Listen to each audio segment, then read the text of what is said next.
So I had the idea for this video today when I was in my bathroom looking at a stick of deodorant, and it just reminded me of some particular life experiences that I have had, and I wrote and talked extensively about these at one point in my life and put them out on uh, a website, and they're really not available anymore online.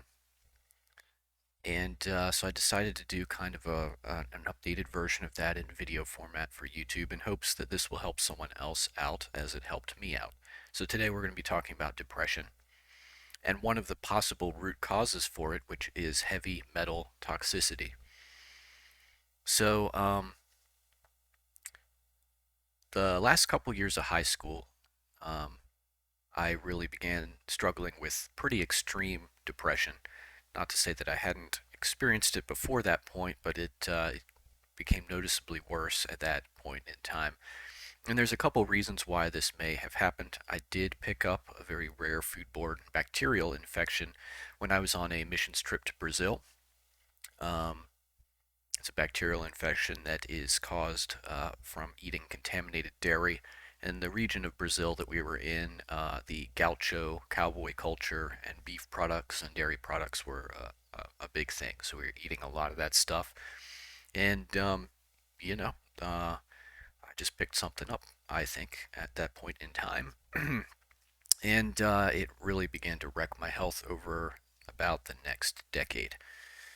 But there was something else going on as well that had a profound effect on me. And, we're all a little bit different when we eat foods and stuff.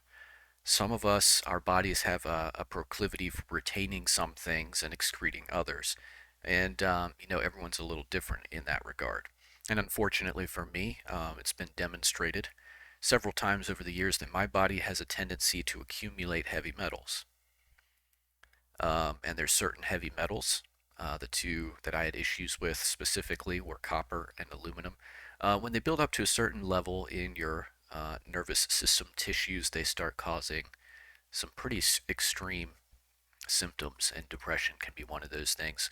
Really, when I was having issues with copper poisoning, basically, I was experiencing some pretty extreme bipolar symptoms for several years.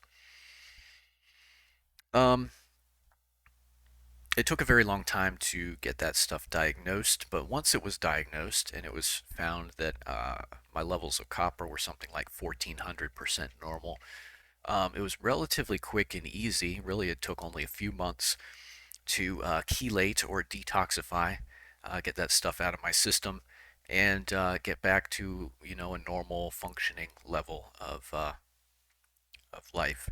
And I think where the copper came from in the first place was I was living in a house through most of my uh, the latter years of my childhood, and then through high school, where all the pipes were copper pipes, and so it's likely that that was just getting into my system through the water, through showering in it, through drinking it, and so forth. Um, that house was on a well, so the water was, good quality water itself, but it's going through those copper pipes. And there's other ways that you can get very high levels of copper or other heavy metals in your system as well. For example, they tell you that you should never cook with tomatoes or tomato sauces in copper cookware. The reason for that is the acidity of the sauce actually will absorb copper from the cookware, and then you're just taking all that into your system when you eat that food. And that can accumulate over time if your body's not able to excrete those heavy metals quickly enough to keep, to keep those levels down. They'll accumulate in your tissues and potentially start causing you issues. And aluminum as well. Later in life, then we found out that I was having similar health issues due to high levels of aluminum that had accumulated in my body. Not entirely sure where that was coming from, but I have a couple theories on it. One is beverages in aluminum cans, especially soft drinks. So understand that soft drinks are acidic. They do have I forget the kind of acid that is in them.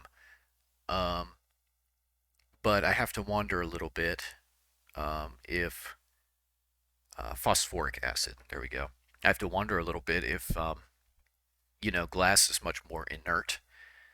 But if you put a soft drink into a metal container, is it actually are those metals leaching into the beverage? Or certain fruit juices or whatever that may also be acidic. I don't know. I do think that aluminum's a little bit more inert than copper is, so maybe I'm off on this, but it's something to keep in mind and to think about. But then the other thing that I am absolutely sure has an effect on me, because I've used trial and error to sort of empirically test this for myself, on myself, is for years and years I would use these antiperspirant deodorants. And so an antiperspirant deodorant, they usually have that very white, milky color to them, and they're highly effective. They last a long time. They work great. But the active ingredient in these things is aluminum zirconium tetrachlorohydrex. Anyway, it's an aluminum compound of some sort. And there's a couple different issues with these. Firstly, this stuff does get absorbed into your body through the skin when you're wearing it. And secondly, antiperspirants work by actually clogging up your pores. And understand something, God gave you your pores for a reason. They're there to excrete wastes via sweat and so forth, and for temperature control and stuff like that. And so plugging your pores up is not a good thing. Uh, and then this aluminum, if you are susceptible to absorbing it and accumulating high levels of it in your tissues, that's not a good thing either. And so this is why we do see people are becoming more and more aware of this over time. And that is why we are starting to see these aluminum-free cosmetics coming out. And so if you're struggling with depression and you can't get a handle on it, and you don't really want to go the route of being on drugs for the rest of your life, because that is what the establishment will try to do to you. Um, if you have depression, they'll prescribe something for it, and you'll just be on the hook forever, because they're putting a band-aid on a symptom and they're not getting to the root cause. But this might be something that if you do struggle with depression, you might want to just try switching, and being very conscious about what types of deodorants you're using, and switch to something that's aluminum free, so you're not accumulating these heavy metals into your body. Um, and there are ways that you can get tested as well to see. In my case, for the copper, I eventually began seeing a naturopath and a hair analysis test, because the hair actually does excrete uh, elements from your system, and it can give some insights into what elements could be there in your body. It's not a perfect technology or measure of things, but it can be a marker and help you get some insight into that. And really, for me, with these heavy metals, once you figure out that they're there, and they have indeed accumulated in your body and they're starting to have toxic effects, it's the chelation process is pretty straightforward and can be done pretty quickly. With the copper, after detoxifying for a few months, as I mentioned, I was back to being a pretty functional person that first time in my early 20s. Um, and so, this may be something that affects you or your loved ones.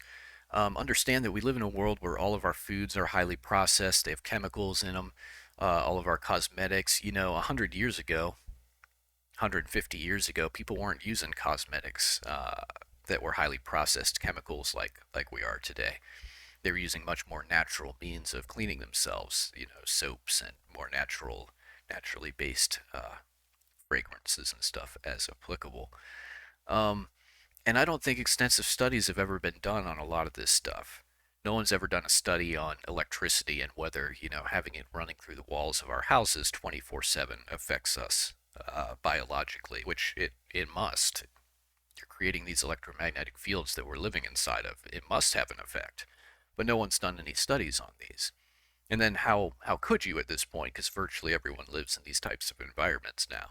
The reality is that there's some conveniences of modernity that make so much money for powerful people that no one's ever really going to question them or dig into detail on these factors and see whether they're actually having a net positive or negative effect on human beings and society. And so, if depression is something that you've got issues with, this could be a root cause that is very easy to address. And I can say with certainty that the aluminum thing is very real. So I switched to aluminum-free deodorants because what I was doing was I really like the antiperspirant type deodorants that do have the aluminum in them, but they have a noticeable effect on me. And I eventually found a doctor who was saying you might want to try quitting this stuff and see if that makes a difference. And I did, and it did. It made a tremendous difference for me. But at the same time, I didn't like the effects of just a normal aluminum free deodorant. And so every once in a while, I'd go back to this stuff. And you know how it is. You might have like one stick of deodorant in your bathroom and you're just using it till it runs out. So, I had the aluminum free for a while. Everything was great. Then I'd get one of these antiperspirant ones again, saying, the aluminum free is not really doing the best for odor control and keeping a nice scent over a long period of time. So I'll go back and try the antiperspirant. And it would be a week or a couple weeks later where I'd start noticing I don't feel so good. My mental state is not that great. I could tell this stuff is building up and poisoning me. Um, and so I'd be like, okay, I'd better shelf this and go back to the um, aluminum free. And then a couple weeks later, as all that, aluminum works its way out of my system, I'd start feeling better again and up and down, up and down. And once I started to actually have a consciousness or a more focused awareness of these causes and effects, then it really became clear to me, yeah, I need to just stick with the aluminum free stuff and quit poisoning my body. And you might be someone that the antiperspirant deodorant stuff that does have aluminum in it doesn't have an effect on you. Great. Maybe you are able to efficiently excrete this stuff, um, and it's not an issue, but everyone's wired a little bit differently. And so, if you are someone who has problems with depression, this might be something to look into. I hope that this will be helpful to you. It was certainly pretty life changing for me, so I thought I would pass it on. All right, have a good one.